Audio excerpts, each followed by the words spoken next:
Hello everyone, welcome to Studyholics. Indian polity का lecture number 3 लेके आया हूँ मैं आज, जिसका टॉपिक होने वाला है गवर्नर। तो आज मैं गवर्नर के बारे में पूरा इन्फॉर्मेशन देने वाला हूँ, तो बने रहिए वीडियो के साथ। तो आज का हमारा कंटेंट रहने वाला है कि गवर्नर के बारे में, कि क्या गवर्नर होते हैं, क्या उनका काम होता है, उनका अपॉइंटमेंट कौन करता है, उनकी क्वालिफ़िकेशन क्या होती है और क्या क्या कंडीशन रहती है गवर्नर के ऑफिस की, और उनको कौन शपथ दिलवाता है जिसको हम वोट बोलते हैं, और उनके टर्म ऑफिस क्या रहता है, कार्यकाल गवर्नर के ऑफिस का कितना रहता है, तो उसके बारे में भी हम बात करेंगे। उनकी क्या पावर्स होती है और क्या फंक्शन प्ले करते हैं गवर्नर, उनके बारे में भी हम बात करेंगे। और रही कॉन्स्टिट्यूशनल पोजीशन गवर्नर की, तो उसके बारे में भी हम बात करेंगे। और उसके बाद में हम एक क्वेश्चन देखेंगे जो कि एग्ज़ाम्स के अंदर आया हुआ है, और उसी टाइप के क्वेश्चंस बनेंगे। तो ये वीडियो रहने वाला है सभी एग्ज़ाम्स के लिए, जिसके अंदर मैं बोल सकता हूँ CDS हो गया, FCAT हो गया, CAPF हो गया, और जितने भी स्टेट रिलेटेड एग्ज़ाम हो, चाहे सेंट्रल रिलेटेड एग्ज़ाम हो, तो दोनों ही के लिए ये वीडियो अच्छा रहने वाला है। और इस वीडियो के अंदर मैं बता दूं आपको, जितना भी गवर्नेंस से रिलेटेड है, चाहे वो एप्लीकेशन हो, पावर हो, जो कि एग्ज़ाम्स में पूछा जाता है, मैंने उनसे रिलेटेड ही ये वीडियो बनाया है। आई होप आपको अच्छा लगे। तो चलिए वीडियो को स्टार्ट करते हैं। तो अगर मैं गवर्नर की बात करूं तो गवर्नर आर्टिकल 153 से लेके 167, जो कि कॉन्स्टिट्यूशन का पार्ट है छठा, वो स्टेट एग्जेक्टिव से डील करता है। और उसी के अंदर जो स्टेट एग्जीक्यूटिव है, उसके अंदर आते हैं the governor, the chief minister, the council of ministers and the advocate general of the state. ठीक है, तो जो स्टेट एग्जीक्यूटिव है उनके अंदर यही आते हैं। ठीक है, तो अगर मैं बात करूँ प्रेसिडेंट की यहाँ पे, तो जिस प्रकार से सेंटर के अंदर प्रेसिडेंट होते हैं, अपने राष्ट्रपति होते हैं, उसी प्रकार से स्टेट गवर्नमेंट के अंदर गवर्नर होते हैं। तो जिस प्रकार सेंटर के अंदर वाइस प्रेसिडेंट का एक ऑफिस होता है, वाइस प्रेसिडेंट का एक ऑफिस होता है, उस प्रकार स्टेट के अंदर वाइस गवर्नर का कोई भी ऑफिस नहीं होता है। हालांकि जो प्रेसिडेंट है हमारे, वो फंक्शन हो चाहे या फिर उनकी पावर्स हो, वो सेंटर के ऊपर रहते हैं, और उसी प्रकार गवर्नर हमारे स्टेट्स के ऊपर रहते हैं। तो यहाँ पे वही बोला गया है इस पॉइंट के अंदर कि जो गवर्नर होते हैं हमारे, वो चीफ एग्जीक्यूटिव हेड होते हैं स्टेट के, और जबकि सेंटर के अंदर हमारे प्रेसिडेंट होते हैं। तो यहाँ पे स्टेट के अंदर हमारे गवर्नर रहेंगे। तो 7वें जो कॉन्स्टिट्यूशन अमेंडमेंट है, संविधान संशोधन जिसे बोलते हैं, जो कि 1956 के अंदर आया था, तो उसके अंदर बोला गया है कि एक इंसान को एक या दो या फिर उससे ज़्यादा स्टेट के लिए अपॉइंट कर सकते हैं। ये जो है बहुत ही इम्पोर्टेंट पॉइंट है यहाँ पे, जो कि बहुत सारी एग्ज़ाम्स के अंदर पूछा गया है। तो इस चीज़ को मैं रिक्वेस्ट करता हूँ कि आप नोट कर लीजिए इस पॉइंट को। अगर मैं अपॉइंटमेंट की बात करूँ गवर्नर के, तो वो ना तो डायरेक्टली लोगों के द्वारा चुने जाते हैं और ना इनडायरेक्टली चुने जाते हैं। जिस प्रकार अपने प्रेसिडेंट चुने जाते हैं, उस प्रकार से इनका अपॉइंटमेंट नहीं होता है। तो आप सोच रहे होंगे कि गवर्नर किस टाइप से अपॉइंट होगा फिर। तो गवर्नर होता है डायरेक्टली प्रेसिडेंट के थ्रू, प्रेसिडेंट ही इनको अपॉइंट करते हैं।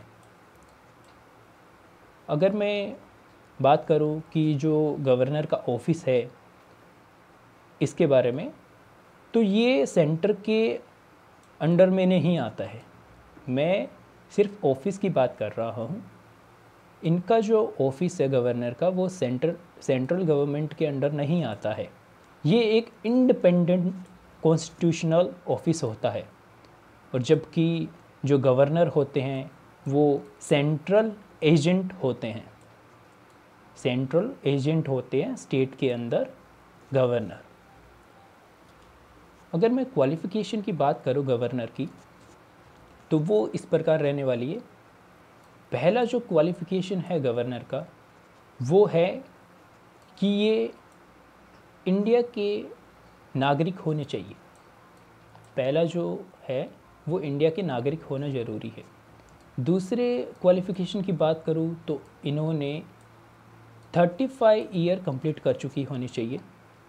हालांकि ऊपर हो सकता है 35 ईयर से, पर 35 ईयर से बिलो नहीं होना चाहिए। अगर तीसरी क्वालिफ़िकेशन की बात करूँ तो जो गवर्नर रहने वाले हैं वो आउटसाइडर होने चाहिए, आउटसाइडर होने चाहिए। आउटसाइडर का यहाँ पे मतलब है, मान लीजिए कि राजस्थान के अंदर गवर्नर अपॉइंट करना है, तो जो गवर्नर बनने वाले हैं राजस्थान के, वो राजस्थान के पर्सन नहीं होने चाहिए, वो किसी अदर स्टेट के पर्सन होने चाहिए, ताकि वो अच्छे से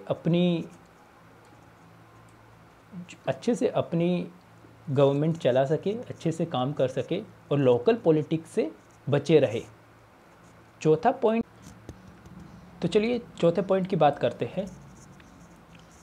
तो किसी भी स्टेट के अंदर गवर्नर को अगर अपॉइंट करना हो, अगर किसी भी स्टेट के अंदर गवर्नर को अपॉइंट करना हो, तो प्रेसिडेंट उस स्टेट के चीफ मिनिस्टर से कंसल्ट करेंगे, उस स्टेट के चीफ मिनिस्टर से कंसल्ट करेंगे, ताकि जो फंक्शन है गवर्नर ऑफिस का वो अच्छे से काम कर सके। तो चलिए नेक्स्ट चलते हैं। तो कंडीशंस क्या रहने वाली है गवर्नर ऑफिस की, तो इसके बारे में हम बात करते हैं।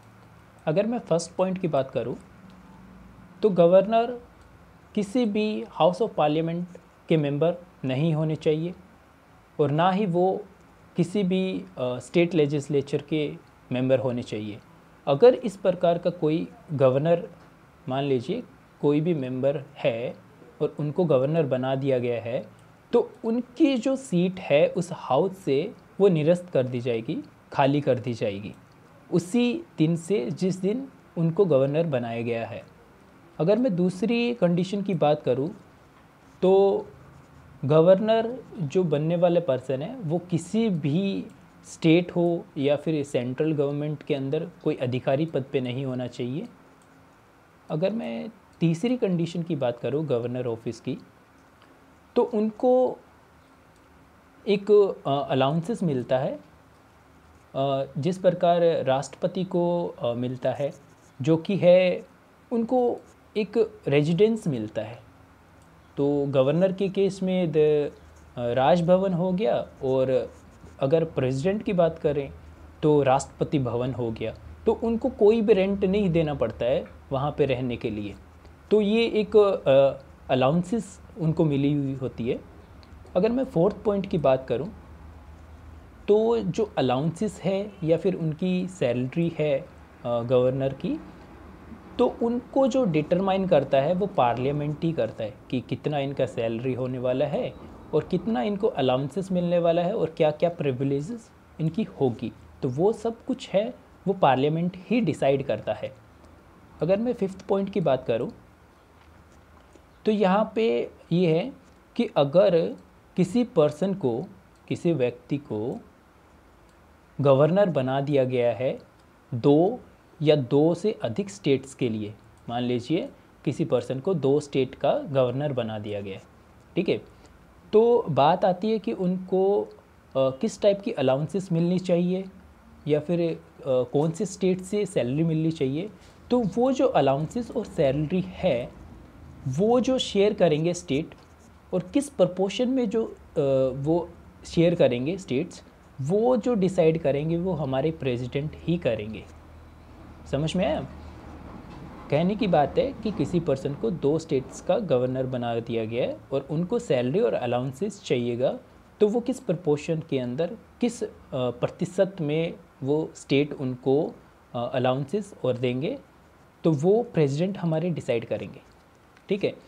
और अगर छठे पॉइंट की बात करूं, तो जो भी अलाउंसेस दिया गया है या फिर जो भी उनको सैलरी दी गई है या फिर जितना भी इमोलमेंट्स मिल रहा है, प्रिविलेजेस मिल रहा है, तो वो जब तक अपने ऑफिस के अंदर बने रहेंगे तब तक उनसे वो कोई भी छीन नहीं सकता, उनको वो चीज़ें मिलती ही रहेगी जब तक वो गवर्नर है। तो चलिए आगे देखते हैं। अगर मैं बात करूँ शपथ की कि गवर्नर को कौन शपथ दिलाता है या फिर उनको किस टाइप से शपथ ली जाती है, तो जो गवर्नर होते हैं उनको शपथ दिलाने का काम चीफ जस्टिस करते हैं। चीफ जस्टिस करते हैं, मुख्य न्यायाधीश करते हैं हाई कोर्ट के, जिस स्टेट के गवर्नर बनने जा रहे हैं उस स्टेट के chief justice of high court करते हैं। मान लीजिए chief justice of high court तो है नहीं उस स्टेट का, तो उस केस में वहाँ के जो सीनियर मोस्ट जज होंगे वो उनको शपथ दिलाएंगे। तो अगर मैं बात करूँ टर्म ऑफिस ऑफ गवर्नर, तो जो टर्म रहने वाला है गवर्नर का वो देख लीजिए। तो अगर मैं पहले पॉइंट की बात करूँ, तो जो गवर्नर है उनका टर्म रहने वाला है 5 साल का, और वो 5 साल के बाद में भी बने रह सकते ऑफिस में, जिस प्रकार प्रेसिडेंट हमारे बने रह सकते हैं। तो सेम कंडीशन यहाँ पे लगती है कि गवर्नर भी 5 साल के बाद में भी बने रह सकते हैं। मान ली कोई इमरजेंसी आ गई है और उसकी वजह से इलेक्शन करना संभव नहीं है, तो उस टाइम पे जो गवर्नर रहने वाले वो बने रह सकते हैं अपने ऑफिस के अंदर। अगर मैं दूसरे पॉइंट की बात करूं, तो जो गवर्नर है वो अपना इस्तीफ़ा जिसे बोलते हैं या फिर रेजिग्नेशन लेटर किसको देंगे, तो वो अपना resignation letter president of India को ही देंगे। यहाँ पे प्रेसिडेंट ऑफ इंडिया को ही देंगे। और अगर मैं तीसरे पॉइंट की बात करूँ, तो ये बहुत ही इम्पोर्टेंट पॉइंट होने वाला है। जो प्रेसिडेंट ऑफ इंडिया है वो गवर्नर को कभी भी निकाल सकते हैं, वो कभी भी निकाल सकते हैं, और इसके ऊपर कोर्ट के अंदर आप कुछ भी नहीं उन पे आरोप लगा सकते। जो प्रेसिडेंट ने डिसीजन ले लिया उसके ऊपर कोई भी कोर्ट के अंदर कार्रवाई नहीं की जाएगी।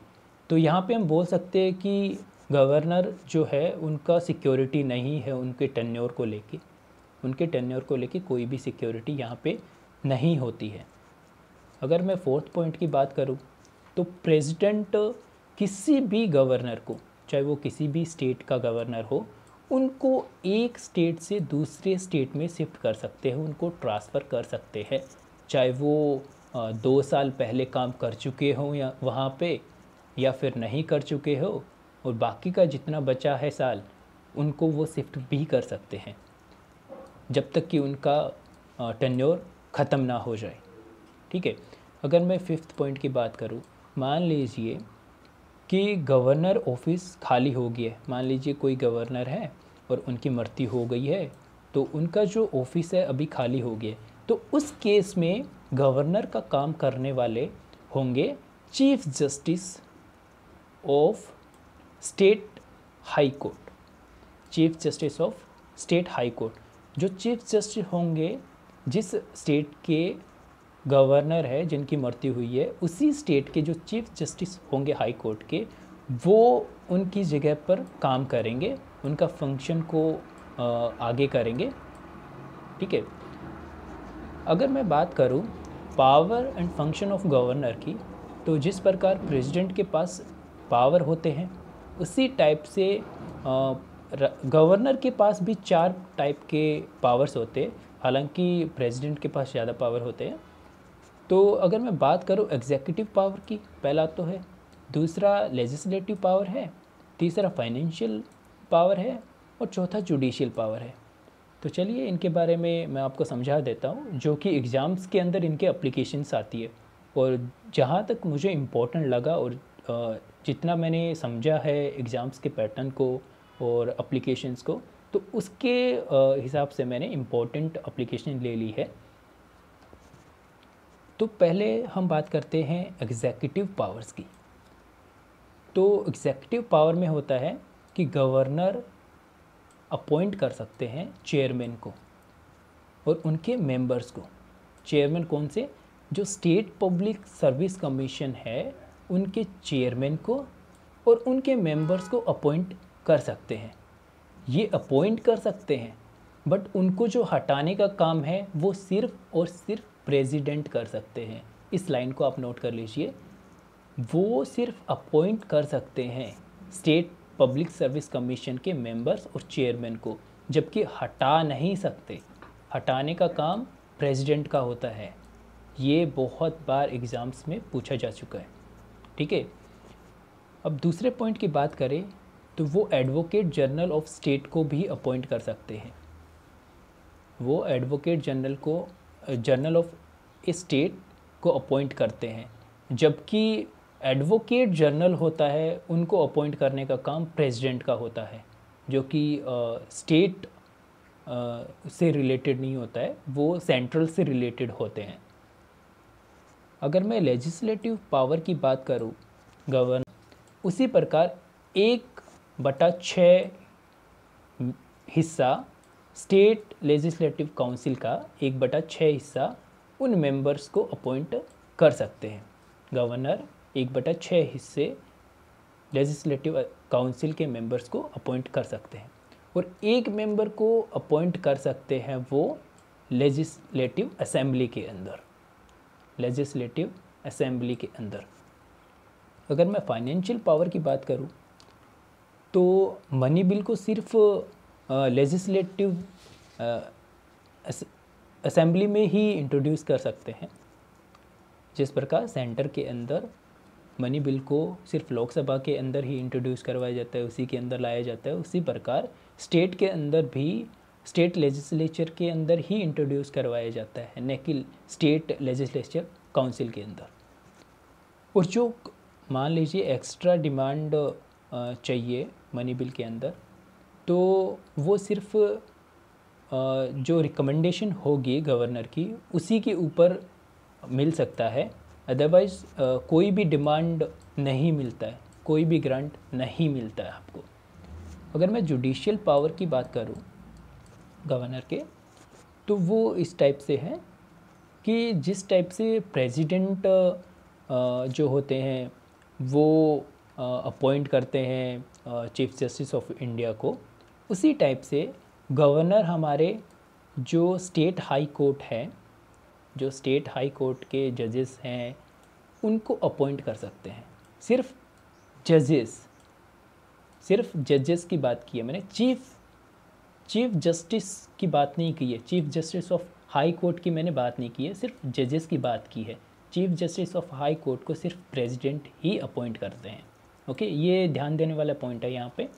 और वो भी जो जस्टिस को करेंगे, जो जजेस को करेंगे, सॉरी, जो जजेस को हाई कोर्ट के जजेस को जो अपॉइंट करेंगे वो सिर्फ प्रेसिडेंट से कंसल्ट करके ही कर सकते हैं। ओके, और जो भी उनका अपॉइंटमेंट होने वाला है या फिर पोस्टिंग होने वाली है या उनको प्रमोशन देने वाले हैं, तो जो वो भी प्रेसिडेंट से कंसल्ट करके होता है। अगर मैं डिस्ट्रिक्ट जजेस की बात करूं तो वो जो है वो स्टेट हाई कोर्ट से कंसल्ट करके होता है, ठीक है।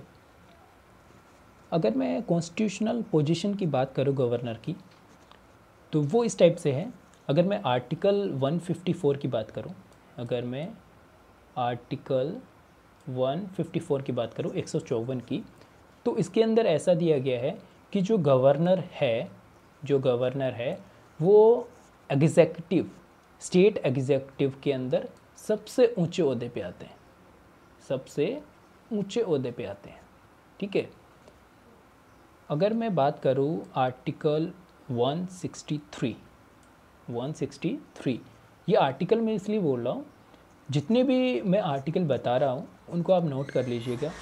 ये एग्ज़ाम्स के अंदर बहुत पूछे जाते हैं कि कौन सा आर्टिकल किससे रिलेटेड है। हालांकि मैं इनका एक सेपरेट वीडियो बना दूंगा जिसके अंदर मैं प्रेसिडेंट को एंड गवर्नर को शामिल कर लूँगा, और उनके अंदर मैं सब आर्टिकल्स को और इनकी जो पावर है और जो ये अपॉइंटमेंट करते हैं उनको अलग अलग से समझा दूंगा कि इनके अंदर क्या डिफरेंसेस है, किस किस को अपॉइंट करते हैं और किसको नहीं करते हैं। ठीक है, तो जो आर्टिकल हमारा 163 रहने वाला है, इसके अंदर ऐसा बोला गया है कि जो हमारे गवर्नर होंगे, हमारे जो गवर्नर होंगे, तो उनको उनकी जो फंक्शन है, उनकी ड्यूटी जो है, उनको अच्छे से निभाने के लिए उनको चीफ मिनिस्टर और जो काउंसिल ऑफ मिनिस्टर है वो हेल्प करते हैं। जो काउंसिल ऑफ मिनिस्टर है और चीफ मिनिस्टर है वो उनकी गवर्नेंस में हेल्प करते हैं गवर्नर को। उनके निर्णयों में मान लीजिए कोई निर्णय लेना हो गया तो गवर्नर को वो एडवाइस कर देंगे कि सर आप ऐसा कर लीजिए। तो जो भी एडवाइस देते हैं वो चीफ मिनिस्टर और काउंसिल ऑफ मिनिस्टर उनको दे देते हैं। तो ये आर्टिकल 163 में दिया गया है। ठीक है, अगर मैं बात करूँ आर्टिकल 164 की, जो कि बड़ा ही इम्पोर्टेंट आर्टिकल मैं मानता हूँ इसको, तो इसके अंदर है कि जो काउंसिल ऑफ मिनिस्टर जो होते हैं, जो काउंसिल ऑफ मिनिस्टर्स है वो रिस्पॉन्सिबल होते हैं सिर्फ लेजिस्लेटिव असेंबली के लिए, उस स्टेट की लेजिस्लेटिव असेंबली के रिस्पॉन्सिबल होते हैं। ठीक है, कि अगर मैं बात करूं तो जो प्रेसिडेंट होते हैं और उनके जो मिनिस्टर्स होते हैं प्रेसिडेंट के, तो उन लोगों ने मान लीजिए कोई एडवाइस दी है प्रेसिडेंट को, तो वो प्रेसिडेंट के ऊपर लागू ही रहेगी और उनको मानना ही पड़ेगा। ठीक है, प्रेसिडेंट को उस एडवाइस को मानना ही पड़ेगा। पर गवर्नर के केस में ऐसा नहीं होता है, क्योंकि ये सेंट्रल के एजेंट है, पहली बात तो ये। ठीक है, और दूसरा जो स्टेट के चीफ मिनिस्टर है या फिर काउंसिल ऑफ मिनिस्टर है, उनकी एडवाइस मानना यहाँ पे इनके लिए ज़रूरी नहीं है। ये मान भी सकते, हालांकि ऐसा नहीं है, मान भी सकते और नहीं भी मान सकते, पर जो प्रेसिडेंट के केस में ऐसा नहीं होता, उनको मानना ही पड़ता है। ठीक है, तो अभी मैं आपके सामने ये क्वेश्चन लेके आया हूँ जो कि CDS के अंदर पूछा गया था, तो आप देख लीजिए, इस टाइप से क्वेश्चन पूछे जाते हैं। हालांकि जो इनका लेवल है वो काफ़ी अच्छा है CDS का, एज यू ऑल नो। तो अगर मैं क्वेश्चन की बात करूं तो special address by the governor refers to the address delivered by the governor. ठीक है, तो ये पूछ रहे हैं कि जो स्पेशल एड्रेस गवर्नर के द्वारा दिया जाता है तो वो किस टाइम पे दिया जाता है। ठीक है, तो आपके ऑप्शन है A, when presidential rule is called for, जब प्रेसिडेंशियल रूल लगता है तो उस टाइम पे। बी, जब नेशनल इमरजेंसी, मान लीजिए नेशनल इमरजेंसी की ज़रूरत है और उस टाइम पे लेजिस्लेटिव असेंबली भंग हो चुकी है, तो उस टाइम पे दिया जाता है। या फिर सी की हम बात करें कि हर सेशन के लिए जो जनरल इलेक्शन होते हैं और हर सेशन जो होता है ईच ईयर के स्टार्टिंग में, उस टाइम पे दिया जाता है। और टी है आपका, जब कभी गवर्नर को नेसेसरी हो, ज़रूरत हो, तब वो दे सकते। तो आई होप आप समझ गए होंगे ये क्वेश्चन किस टाइप से फ्रेम किया गया है। तो मैं चाहता हूँ इस क्वेश्चंस का आंसर आप लोग कमेंट